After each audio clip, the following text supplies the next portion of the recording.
Hi hello welcome to our channel. అటవీ శాఖలో సంబంధించి పవన్ కళ్యాణ్ గారు చాలా అద్భుతమైనటువంటి నిర్ణయాలు తీసుకుంటున్నారు. చాలా మంచి ఫలితాలను ఇస్తున్నాయని కూడా తెలుస్తుంది. దాని గురించి మనతో మాట్లాడడానికి జర్నలిస్ట్ కిరణ్ గారు మనతో పాటు అందుబాటులో ఉన్నారు. నమస్తే. నమస్తే హరి. ఫ్లెమింగోలు, కొంగలు ఇలాంటి పేర్లతో పిలిచేటువంటివి ఇప్పుడు మన రాజహంస చాలా ముద్దుగా పిలుచుకుంటాం, చాలా అందంగా కూడా ఉంటాయి. అలాంటివి ఇప్పుడు మన ఆతిథ్యాన్ని స్వీకరిస్తూ ఇక్కడే ఉంటున్నాయి అన్నగా మనకి తెలుస్తున్నటువంటి పరిస్థితి. ఎక్కడో ఎన్నో వేల కిలోమీటర్లని ప్రయాణం చేసి ఇక్కడికి వచ్చి ఇక్కడే స్థిర నివాసం. అంటే నార్మల్ గా 6 నెలలకు ఒకసారి వచ్చి వెళ్ళిపోతాయి అంటారు, కానీ ఇక్కడే ఉండడానికి కారణం ఏంటి? ఆ శాఖకి పవన్ కళ్యాణ్ గారు ఏం చేస్తున్నారు అంటే మనుషులకే కాదు పక్షులకు కూడా నచ్చేస్తాడు పవన్ కళ్యాణ్ అని చెప్పాలి. ఆయన ఆతిథ్యం అలాంటి. ఎందుకంటే ఫ్లెమింగో ఫెస్టివల్ ప్రతి ఏడాది జరుగుతుంది. జనవరి మాసంలో 3 రోజుల పాటు జరుగుతుంది ప్రతి ఏడాది. సో ఈసారి కూడా జరుగుతుంది. సో ఇది లాస్ట్ టైం కూడా జరిగింది. కాకపోతే ఎప్పుడు కూడా ఇది పర్యాటక శాఖ ఆధ్వర్యంలో ఉంటది. పర్యాటక శాఖ ఏం చేస్తుంది, దీనికి 3 రోజుల పాటు మనం ఫ్లెమింగో ఫెస్టివల్ చేయాలని చెప్పేసి హడావిడి చేస్తుంది. ఫ్లెమింగో ఫెస్టివల్ కానీ ఏర్పాటు చేస్తే 3 రోజుల పాటు అందరినీ ఆహ్వానిస్తుంది. అది జరుగుతుంది. రకరకాల కార్యక్రమాలు, హీరోయిన్లు, డాన్సులు, వ్యవహారం అంతా నడుస్తూ ఉంటది అనమాట.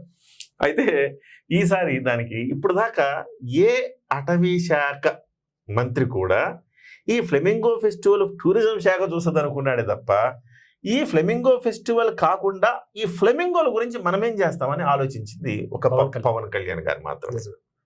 ఇవి వాస్తవానికి సైబీరియా ప్రాంతాల నుంచి వస్తాయి. అందుకే సైబీరియన్ పక్షులు అంటుంటారు. మనం ఇక్కడ రాజహంస అంటాం, సహజంగా ఫ్లెమింగోలు అంటారు. ఈ ఫ్లెమింగో పక్షులు కొన్ని వేల కిలోమీటర్ల నుంచి ఈ ప్రాంతానికి వస్తాయి. అనాదిగా జరుగుతోంది చాలా కాలంగా.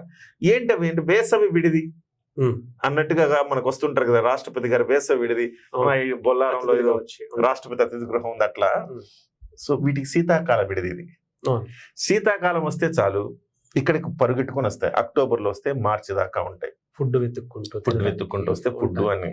అయితే పవన్ కళ్యాణ్ గారు ఏం చేశారంటే అటవీ శాఖ ఆధ్వర్యంలో వీటికి ఈ శీతాకాలమే కాదు ప్రతిసారి కూడా ఇక్కడే సంవత్సరం పొడవునా ఉండటానికి కావలసిన ఎకో సిస్టమ్ బిల్డ్ చేశారు. అటవీ శాఖ ఆధ్వర్యంలో ఒక ఎకో సిస్టమ్ బిల్డ్ చేశారు. అవి ఉండటానికి, వాటికి తిండికి, అన్నిటికీ అవకాశం ఏదైతే అవసరం ఉందో వాటికి ఆ అవసరాన్ని ఫుల్ఫిల్ చేసేలాగా ఆయన ఏర్పాటు చేశారు. ఏర్పాటు చేసినందువల్ల అవి మార్చిలో వెళ్ళిపోవలసిన, లాస్ట్ ఇయర్ మార్చిలో, మొన్న మార్చిలో వెళ్ళిపోవలసినవి, లాస్ట్ ఇయర్ అక్టోబర్లో వచ్చినాయి, మొన్న మార్చిలో వెళ్ళిపోవలసినవి వెళ్లకుండా ఇక్కడే ఉండిపోయినాయి. కొన్ని నెలలే కొన్ని ఉండిపోయినాయి. అంటే ఇక్కడ స్థిర నివాసం ఏర్పరచుకుంటున్నాయి ఇవి. సో కాబట్టి ఇది స్థిర నివాసం ఏర్పరచుకుంటే ఏంటి, మనం ఎప్పుడో ఈ 3 నెలలు 4 నెలలు 5 నెలలు ఇవి చూడడానికి వెళ్తా ఉంటారు కదా పర్యాటకులు. అలా కాకుండా సంవత్సరం పొడవునా ఇది ఒక ఎకో టూరిజం ప్రాజెక్ట్ గా తయారు చేయొచ్చు అన్న ఒక ఆలోచన పవన్ కళ్యాణ్ గారికి వచ్చింది. సో దాని మేరకు ఆయన ఏం చేస్తున్నారంటే దీనికి కావలసిన ఎకో సిస్టమ్ ని బిల్డ్ చేసి ఈ 3 రోజుల పాటే కాదు, దాదాపు 3 రోజుల పాటు 6-7 లక్షల మంది వస్తారు హరీష్. సో రకరకాల కార్యక్రమాలు మీరు చెప్పిన ఎంటర్టైన్మెంట్ ఇస్తారన్నమాట. 3 రోజులు పండుగ చేస్తారు. మీరు ఇవాళ వెళ్ళినా కానీ మీరు ఫ్లెమింగో ఫెస్టివల్ కాకుండా, ఫెస్టివల్ అంటే 3 రోజులు, కానీ ఇవాళ వెళ్ళినా కానీ ఈ పక్షులు మీరు చూడొచ్చు. ఇవాళ కూడా ఆ ఏర్పాట్లు ఉంటాయి. కానీ ఆ 3 రోజుల పాటు ఏం చేస్తారంటే దీనికోసం ఒక పండుగలా ఏర్పాటు చేసి దీనికి ఎంటర్టైన్మెంట్ కార్యక్రమాలు కూడా జోడించి రకరకాల ఒక జాతర లాగా జరుగుతుంది. సో కాబట్టి పవన్ కళ్యాణ్ గారి ఆలోచన ఏంటంటే ఈ ఏడాది పొడవునా ఉంటే దీనికి మరింత సొబగులద్ది, దీన్ని ఒక ఎకో టూరిజం ప్రాజెక్ట్ గా చేస్తే దీని నుంచి డబ్బులు కూడా వస్తాయి. సో ఇది ఒక అందమైన ప్రాంతంగా ఉంది. ఆ అవకాశం కేవలం అక్కడే పులికాట్ సరస్సు ఆసియాలోనే అతిపెద్ద సరస్సు పులికాట్ సరస్సు. ఈ పులికాట్ సరస్సు ఇది ఎక్కడ ఉంటదంటే సూళ్లూరుపేట నుంచి మనము ఇటువైపు నేలపట్టు అంటారు, నేలపట్టు, పులికాట్ సరస్సు, ఇవన్నీ కూడా ఏంటంటే అదొక టూరిజం ప్రాజెక్ట్. అది యాక్చువల్గా అయితే టూరిజానికి బాగా ఒక పేరుందిన ప్రాంతం అది. సో మనకి శ్రీహరికోట ఉంటది కదా, సూళ్లూరుపేట శ్రీహరికోట వెళ్లే పక్కన ఒక పెద్ద పులికాట్ సరస్సు ఉంటది. సముద్రం మంచినీటి సరస్సు అన్నమాట అది. సో ఆ సరస్సు దగ్గరకు వచ్చి ఉంటాయి. వాటికి ఉండటానికి ఆవాసం కల్పించాలి, తినటానికి కావలసిన అక్కడ మేత ఉండాలి వాటికి. ఇవన్నీ కూడా ఏర్పాటు చేయటం వల్ల ఇవాళ ఇది మరొక కలికితురాయిగా మారబోతోంది. అటవీ శాఖలు ఇప్పటి వరకు ఎవరు పట్టించుకోని అంశం ఇది.